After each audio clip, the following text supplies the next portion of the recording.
Good morning students, myself Shan Patel. Today we are going to start part 2 of chapter number 16. Water, a precious resource. देखिए बच्चों, जैसे कि हमारा chapter number 16 चल रहा है, लास्ट लेक्चर में पार्ट 1 में हमने वाटर के बारे में बहुत कुछ डिस्कस किया ना। लास्ट लेक्चर में समझा कि वाटर जो है हमारी लाइफ के लिए बहुत ही इंपॉर्टेंट है। ओके, विदाउट वाटर हमारी लाइफ पॉसिबल ही नहीं है। क्यों पॉसिबल नहीं है? क्योंकि आपको पता है कि प्यास तो लगती है ना हमको, कि नहीं लगती? लगेगी ही ना, है ना। तो आपको पता है कि यस सर हमको प्यास लगती है, तो अगर आप एक दिन वाटर नहीं पियोगे तो चलेगा? एक दिन वाटर ड्रिंक नहीं किया तो चलेगा? नहीं चलेगा। आप बोलोगे नहीं सर नहीं चलेगा, हमको तो स्कूल में जाते तो भी वाटर साथ में लेके जाते, हम कहीं पे बाहर घूमने जाते तो भी वाटर साथ में लेके जाते हैं, है ना। तो वाटर के बिना नहीं चलता, क्योंकि हमें प्यास लगती है। ओके, तो एक बात हमने समझ ली कि विदाउट वाटर हमारी लाइफ पॉसिबल नहीं है। इसके अलावा भी हम बहुत सारी एक्टिविटी करते हैं जिसमें वाटर चाहिए। लाइक मम्मी घर पे समझ लो कुकिंग करती है ना, क्लोथ्स वॉश करती है, वेसल्स वॉशिंग करती है। ऐसे बहुत सारी ऐसी एक्टिविटी है जहाँ पे हमको वाटर चाहिए। विदाउट वाटर वो सब एक्टिविटी पॉसिबल ही नहीं है। वाटर के बिना हम जिंदा ही नहीं रह सकते। बच्चों, हमारी अर्थ लास्ट लेक्चर में समझा कि हमारी अर्थ पे भी 1/3 पार्ट में वाटर है। पूरी अर्थ है उसमें से 71% पार्ट में वाटर है, सिर्फ 29% पार्ट में ही लैंड है। ओके, तो हमारी अर्थ पे भी बहुत सारे ऐसे एरिया है जहाँ पे वाटर है। लेकिन लास्ट लेक्चर में हमने साथ में ये भी समझा कि ये 71% पार्ट में जो वाटर है वो पूरा का पूरा 71% पार्ट जो वाटर है वो पूरा वाटर हम यूज नहीं कर सकते। हम पूरा वो वाटर यूज नहीं करते, हम ड्रिंकिंग नहीं करते उसको। क्यों? क्योंकि वो हमारी हेल्थ के लिए फिट नहीं है, हमको सुटेबल नहीं है। क्योंकि उसके अंदर मोस्ट ऑफ दी वाटर ऐसा है जो ओशन में, सी में है, वो वाटर जो वो सोल्टी वाटर है जिसको हम ड्रिंक नहीं कर सकते, जिसका हम यूज नहीं कर सकते। इसीलिए वो वाटर यूजेबल ही नहीं है। समझ में आ रहा है? जो वाटर यूजेबल है वो बहुत ही कम वाटर है हमारी अर्थ पे, तो वो वाटर ही हम यूज करते हैं। उसके साथ में लास्ट लेक्चर में ये भी समझा कि वाटर जो है उसके 3 फॉर्म्स होते हैं, सॉलिड, लिक्विड एंड गैस। तीनों फॉर्म के बारे में हम समझे। नाउ आज के लेक्चर में पार्ट 2 में हम वाटर सप्लाई किस तरीके से करते हैं उसके बारे में समझेंगे। वाटर सप्लाई, हमारे घर पे जो वाटर आता है, हमारे मदर फादर के ऑफिस जाते होंगे तो उस पर भी वाटर आता होगा, बिल्डिंग्स में। ओके, तो ये सब वाटर जो है किस तरीके से सप्लाई होता है, हमारे घर में किस तरीके से पहुंचता है, उसके बारे में आज के लेक्चर में हम डिस्कस करने जा रहे हैं। C water supply. Most towns and cities have water supply system maintained by the civic body. बच्चों, यहाँ पर ऐसा बताया कि मोस्ट ऑफ द टाउन्स और सिटीज जो होते हैं, ओके, जैसे कि हम अहमदाबाद सिटी में रहते हैं, जैसे कि most of towns and cities जो होते हैं वहां पे वाटर जो सप्लाई होता है हमारे घर तक वो सिविक बॉडी से सप्लाई होता है। सिविक बॉडी में किस तरीके से देखें, the water is drawn from nearby lakes, rivers, ponds और वेल्स। बच्चों, हमारे घर में जो वाटर आता है वो कहाँ पे आता है? देखिए, हमारे नियर बाय लेक्स हो या फिर रिवर्स हो या फिर पॉन्ड्स हो या फिर वेल्स हो, उन सब में से जो हमारे नजदीक में पड़ता है इसमें से लेक्स, रिवर्स, पॉन्ड्स या वेल्स, वहां से हमारे घर तक वाटर सप्लाई होता है। और वाटर किस तरीके से सप्लाई होता है? तो वाटर पाइप्स के सप्लाई होता है। देखिए आगे देखते हैं।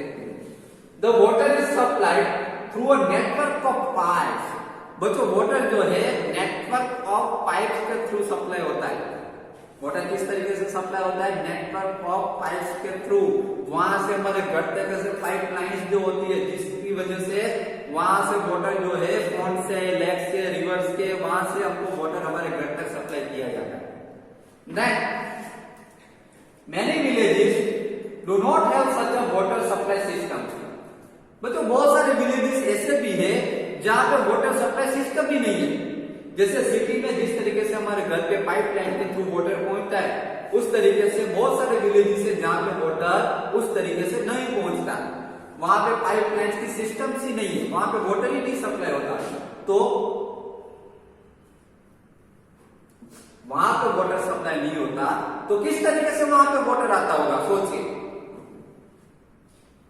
There people fetch water directly from the sources.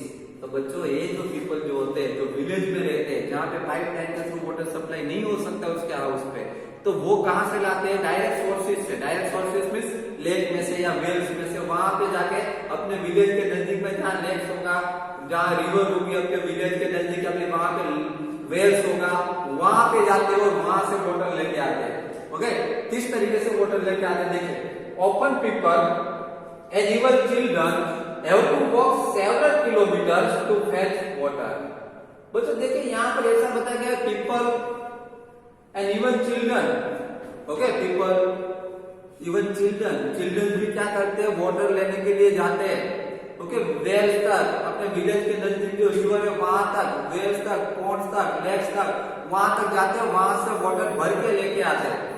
Okay, now the children suffer a lot। They cannot attend school regularly since they spend hours in fetching water। बच्चों यहाँ पर ऐसा बताया गया है कि वो चिल्ड्रन जो होते हैं वो बहुत ही सफरिंग करते हैं। ओके, क्यों सफरिंग करते हैं? कि आप जो चलो आपके घर पे तो डायरेक्टली पाइपलाइन के थ्रू वाटर आ जाता है, आप सिटी में रहते हो, है ना, लेकिन बहुत सारे विलेजेस ऐसे हैं जहाँ पे पाइपलाइन के थ्रू वाटर नहीं आता।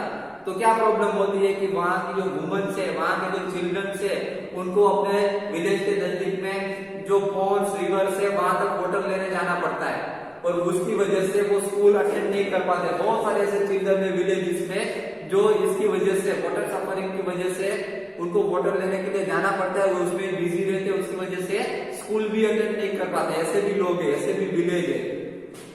And they spend hours in फैचिंग water, बहुत सारा आवर्स जो है उसको वाटर लाने में लग जाता है। समझ में आ रहा है? तो बच्चों इसीलिए आपको जो फैसिलिटी मिलती है, ओके, आपकी जो किस्मत तो अच्छी, आपको सब फैसिलिटीज मिलती है।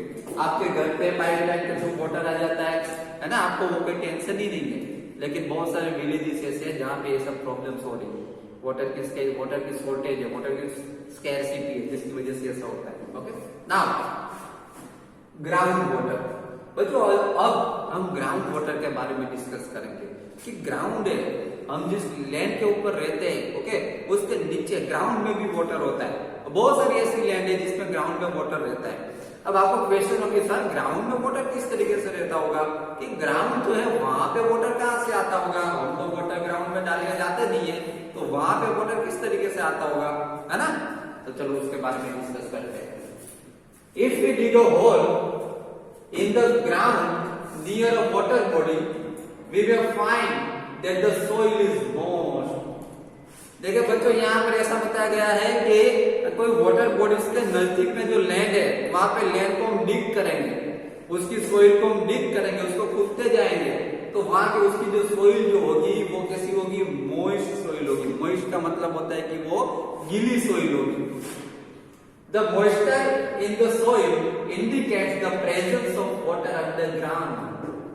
बच्चे ये जो सोइल जो है, मॉइस्ट सोइल जो हमको मिली, वो मॉइस्ट सोइल से ही हमको पता चलता है कि ये जो सोइल होगी इसके अंडरग्राउंड, इसके नीचे क्या होगा?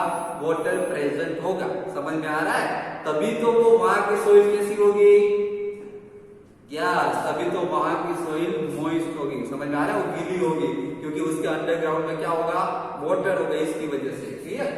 Then if we dig deeper and deeper, we would reach a level where all the space between particles of soil and gaps between the rocks are filled with water।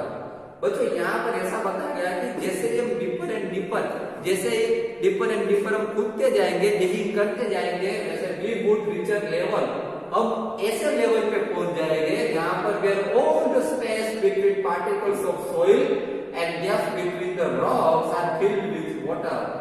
जहां पे soil के particles होंगे उसके बीच में, और rocks जो होंगे उसके बीच में जो गैप होगा वहां पे हमको वाटर मिल जाएगा। समझ में आ रहा है? तो इस तरीके से ग्राउंड में भी वाटर प्रेजेंट होता है। Then the upper level of this layer is called the water table. बच्चों ये इस लेवल का जो अपर लेयर जो होता है, ओके, ना पता चले तो यहाँ पर देखिए, यहाँ पर एक फिगर दी गई है ग्राउंड वाटर की। ध्यान से देखिए, यहाँ पे ग्राउंड वाटर की एक फिगर दी गई है। फिगर में देखिए अंदर आपको वाटर टेबल देखने को मिलेगा। The upper level of this layer is called the water table. ये ऊपर का जो लेयर जो आपको दिख रहा है उसको वाटर टेबल कहा जाता है। ध्यान से देख लीजिए figure. Okay, clear? Okay, now the water found below the water table is called the ground water. बच्चों, वाटर टेबल के नीचे का जो वाटर होता है, ओके, तो water found below the water table is called the ground water. Water table के नीचे का जो वाटर आपको दिख रहा है, इस वाटर को हम क्या कहेंगे? ग्राउंड वाटर कहेंगे। कौन सा वाटर को ग्राउंड वाटर कहेंगे? The water found below the water table is called the ground water. Water table के नीचे का जो वाटर होता है उसको ग्राउंड वाटर कहा जाता है। Now rain water and water from the other sources such as rivers and ponds slips through the soil। बच्चों, यहाँ पे आपको यहाँ पे एक क्वेश्चन हो रहा है। सो आपके दिमाग में भी एक क्वेश्चन हो कि सर ये जो ग्राउंड वाटर जो है वहां पे वाटर कहाँ से आया होगा? ग्राउंड में हमको वाटर मिला तो वहां पे वाटर कहाँ से आया? तो उसके रिलेटेड ही आप देखो सॉल्यूशन फाइंड करने जा रहे हैं। The water and the rain water and water from the other sources such as rivers and ponds seeps through the soil.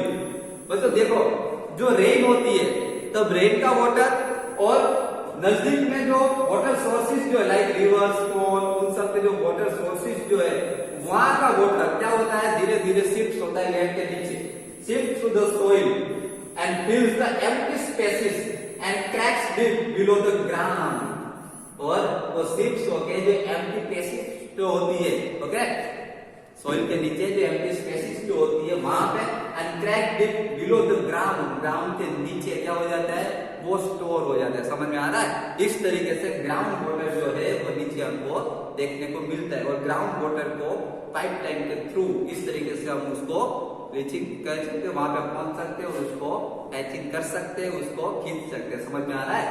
तो बच्चों, ये हो गया ग्राउंड वाटर के बारे में। तो बच्चों, आज के लेक्चर का पार्ट 2 में हमने बहुत ही इंटरेस्टिंग टॉपिक के बारे में समझा। किसके बारे में? Water supply. वाटर जो है हमारे घर पे किस तरीके से सप्लाई होता है, तो हमने देखा उसमें सिटीज में किस तरीके से सप्लाई होता है और यस विलेजेस में किस तरीके से होता है उसके बारे में समझा कि सिटीज में तो नजदीक में जो रिवर्स, पॉन्ड्स है ना, वो होता है, वेल्स जो होता है, वहां से वाटर को पाइपलाइंस के थ्रू हमारे घर पे पहुंचाया जाता है। तो सिटीज में तो आपको इजीली वाटर मिल जाता है, लेकिन बहुत सारे विलेजेस ऐसे हैं जहाँ पे वाटर की स्केर्सिटी है, वहां पे पाइपलाइन सिस्टम नहीं है। बहुत सारे विलेजेस ऐसे हैं जहाँ पे पाइपलाइन नहीं है, उसके थ्रू वाटर अपने घर पे नहीं पहुंचता। तो वहां पे ऐसे जो विलेजेस है वहां के चिल्ड्रन, वुमेन्स और मेंस क्या करते हैं? वाटर लेने के लिए जो वाटर सोर्सेज जो होते हैं like rivers, ponds, lake, wells, तो वहां तक जाते हैं, चल के वहां तक जाते हैं और वहां से वाटर भर के अपने घर तक आते हैं। समझ में आ रहा है? तो उसके लिए उसका बहुत ही टाइम वेस्ट होता है, जिसकी वजह से वहां के जो चिल्ड्रंस जो होते हैं वो ठीक से स्टडी भी नहीं कर पाते। आपका तो अच्छा है कि आप अच्छी तरीके से स्टडी कर पाते हो, आपको वो कोई टेंशन ही नहीं है, लेकिन बहुत सारे विलेजेस ऐसे हैं जहाँ पे वाटर की स्केर्सिटी है, वहां पे शॉर्टेज है और वाटर की वजह से अपनी स्टडी भी क्या हो रही है? वेस्ट हो रही है। समझ में आ रहा है? वो स्टडी भी नहीं कर रहे, बहुत सारे ऐसे चिल्ड्रन है। तो बच्चों, यहाँ पर उसके बारे में समझ लिया। नेक्स्ट ग्राउंड वाटर के बारे में समझा कि ग्राउंड वाटर जो रेन मौसम का वाटर जो है ग्राउंड के अंदर चला जाता है, जहाँ पे वो ground as a form of ground water की तरह वो स्टोर होता है। ओके, तो आज का लेक्चर बच्चों यहाँ पे कंप्लीट हो रहा है। नेक्स्ट लेक्चर में पार्ट 3 में हम नेक्स्ट टॉपिक्स के बारे में डिस्कस करेंगे।